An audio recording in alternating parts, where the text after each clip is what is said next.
Ole hyvä. Mä ajattelin, että mä voisin tässä samalla vähän höpötellä ja kertoa enemmän itsestäni, kun laittaudun. Mä siis opiskelen bio- ja kemian tekniikan insinööriksi ja nyt tämän maailmantilanteen takia niin meillä on lähes kaikki etänä. Mut sit just kun tohon meidän alaan liittyy aika paljon kaikki labratyöt, niin ne on toistaiseksi pystytty järjestämään. Et tänäänhän tuli noi uudet rajoitukset voimaan ja tänään meillä ainakin vielä on labraa, mut tästä eteenpäin ei sit tiedäkään, että tämän päivän aikana pitäisi saada ne tarkemmat ohjeet. Mut toivotaan nyt, että pystyttäis edes ne tekemään.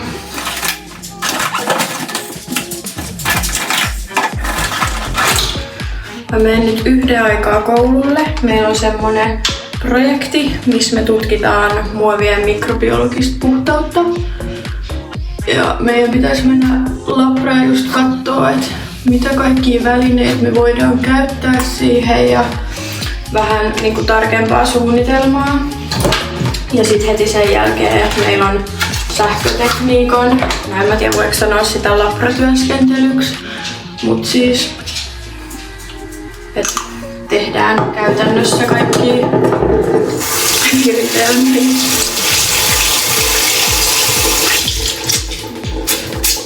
Ja mä oon kyllä nyt ite tosi paljon tykännyt noista sähkötekniikan jutuista.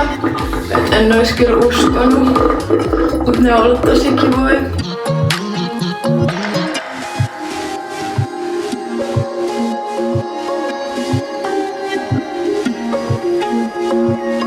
Mä en tiedä pystynkö mä kuvaamaan sieltä tai kummastakaan labrasta yhtään mitään, mut jos pystyn, niin mä voin pistää jotain klippejä.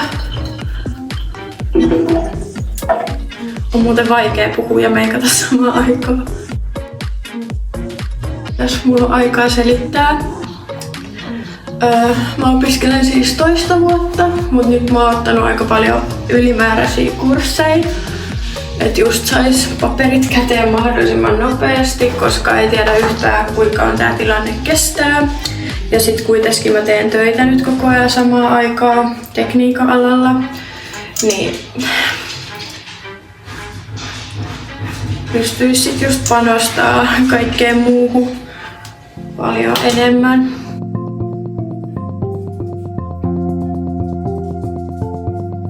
Paljon myös miettinyt sitä, että jos mä jatkaisin opiskelua, mä olin heti ihan varma, että mä jatkaisin niinku just ton bio- ja kemian tekniikan diplomi-insinööriksi.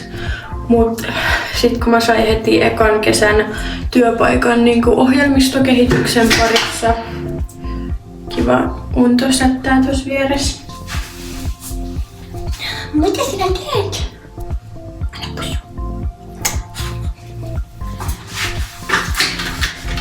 Niin, kun siis mähän hain toisen hakuvaihtoehton myös tieto- ja viestintätekniikan insinööriksi. Niin en mä sit tiedä, että joku semmonenkin diplomi-inssi voisi olla kiva. Ja nyt kun meillä alkoi toi sähkötekniikan kurssi tosiaan, niin mä olin ihan rakastunut siihen. Niin sit mä just mietin, että joku sähkötekniikan diplomi-insinöörikin voisi olla kiva, mut en tiedä. Ehkä nyt kun sais noi paperit tuolta käteen, niin vois vaan hetken tehdä töitä ja miettiä, että mitä oikein elämältään haluaa. Ja niin, mun siis piti lähteä nyt syksyllä vaihtoon Espanjaan, mutta aika huonolta näyttää. Mä siis itse olen tosi arka ja elän sellaista kunnon mummoelämää, niin nyt mä ajattelin repästä ja mä olin sillä että mä lähden, et ihan sama, että mä lähden niinku. Ja no nyt sit tilanne on mikä on ja mua vähän harmittaa, koska onhan tää vähän sillä once in the lifetime kokemus. Mut elämä on, et saas nähdä, et miten käy.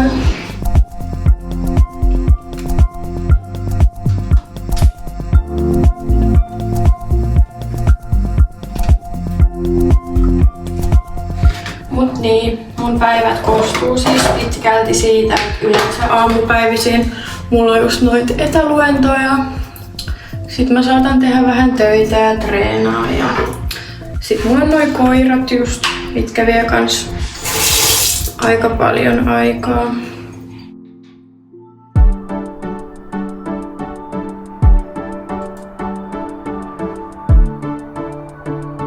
Mulla on niinku, jos te mietitte, että mun videoilla ei näy yhtään mun kavereita, niin mä oon siis luonteeltani kyllä tosi erakko. Ja mun kaverit ei asu samalla, tai mun parhaimmat ystävät ei asu samalla paikkakunnalla kuin minä. Ja nytkin mä olisin halunnut viikonloppuun mennä katsomaan, mitä heille kuuluu, mutta eipäs nyt sitten mennäkään. Et toivon kyllä, että tää tilanne vähän hellittäisi. En ole nähnyt sukulaisiakaan pitkään aikaa. Jos te haluatte, että mä teen jonkun videon, missä mä kerron enemmän just vaikka tästä opiskelusta, niin voitte laittaa tonne alas kommentteja. Niin joo, että aika moni kysyy multa, että mitä niinku tommonen bio- ja kemian tekniikan insinööri voi tehdä, niin sehän on tosi laaja, että käytännössä mitä vaan, mihin liittyy kemia, just niinku elintarviketeollisuus, kosmetiikkateollisuus, sit just kaikki rikostutkinta, lääketeollisuus, niinku ihan tosi paljon kaikkea. Mä olin eka ihan varma, että mä haluan niinku johonkin lääketeollisuuden pariin, mut sit just kun mä sain ton työpaikan, mä en oo ikinä siis ajatellut, että mä haluaisin olla yrittäjä tai mitään, mut sit tuolla firmalla oli vähän sillä hassusta, että niillä ei oo niinku alaisia lainkaan, että piti perustaa sit oma yritys ja niinku laskuttaa heitä sitä kautta. Niin sit mä en kuitenkaan halunnut alkaa heti niinku yrittäjäksi, koska en mä tiedä vielä mitä mä haluan elämältä. Niin sit mä aloin kevyt yrittäjäksi ja mä oon kyllä tykännyt siitä tosi paljon. Et on se tosi outoa. Mä oon siis aikaisemmalta ammatiltani lähihoitaja. Ja mä oon ehtinyt tekemään niitä töitä jo yli 8 vuotta. Et mä oon aloittanut kyllä tosi nuorena. Niin on voi jotenkin niin ihanaa, kun sä saat itse määritellä sun työajat ja semmonen itsenäinen työskentely, vaikka mä niinku tykkään kyllä työskennellä tiimissäkin, mut on toi kivaa. Et on oppinut arvostaa ihan eri tavalla sitä omaa vapaa-aikaa ja niinku huomaa, kuin stressittömämpää elämä on nykyään. Ja pelotti ihan sikana vaihtaa tai niinku lopettaa noi työt.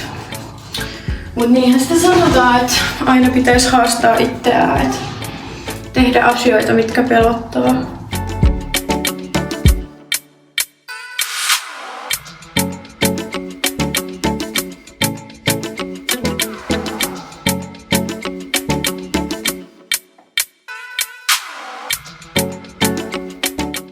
Jotenkin mulla on semmoinen tapa, että mä meikkaan enää, jos mä menen jonnekin, vaikka se on ihan turhaa sillä nytkin, kun niin meillä on ainakin kampuksella maskipakko. Mutta en mä tiedä, se jotenkin piristää vaan itseäkin ja ehkä on ihan hyvä sillä pitää kuitenkin niitä pitää omista rutiineista omalla tavallaan kiinni.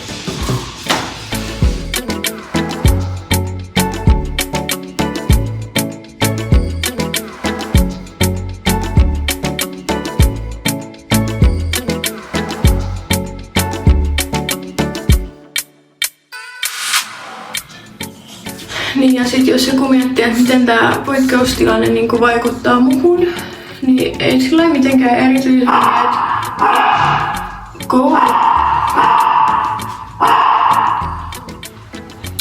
koulu on niinku just etänä, mutta meidänkin alalla on 3 harjoittelua, mistä mä oon suorittanut jo 2. Ja mulla on enää 1 harjoittelu suorittamatta ja sen pitää niinku liittyä täysin tohon meidän alaan. Ja mä oon siis hakenut niinku yli 100 kesätyöpaikkaa, et eihän mulla nyt oo semmonen hätä, koska mulla kuitenkin on toinen työ. Mut just kun haluais saada ne paperit tosi nopeasti nyt pois, niin en mä tiedä.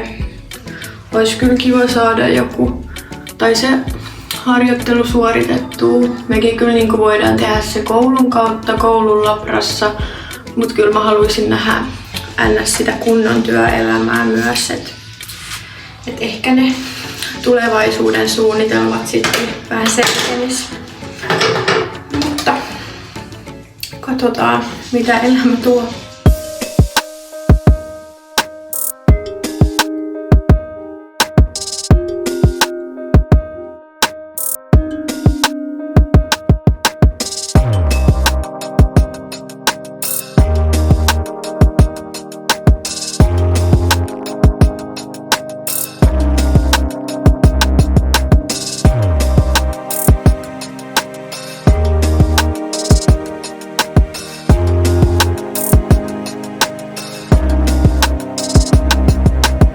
Mä syön nyt koton vielä nopeasti lounaan ennen kuin mä lähden koululle. Mulla on tässä tommosia bataattilohkoja ja perusjauhelihaa.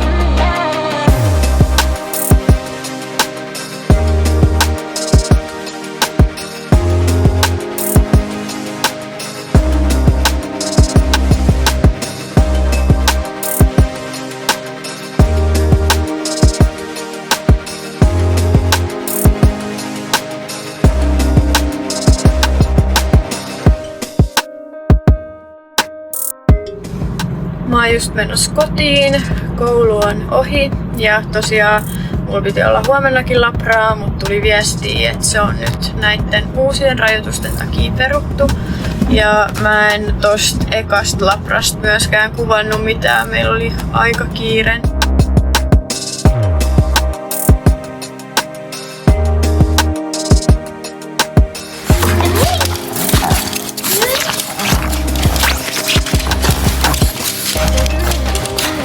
Mä juon nyt vähän kahvia ja sit syön mun perus pre-workoutin, maissikakkui mansikkahillolla ja sit mä menen treenaamaan.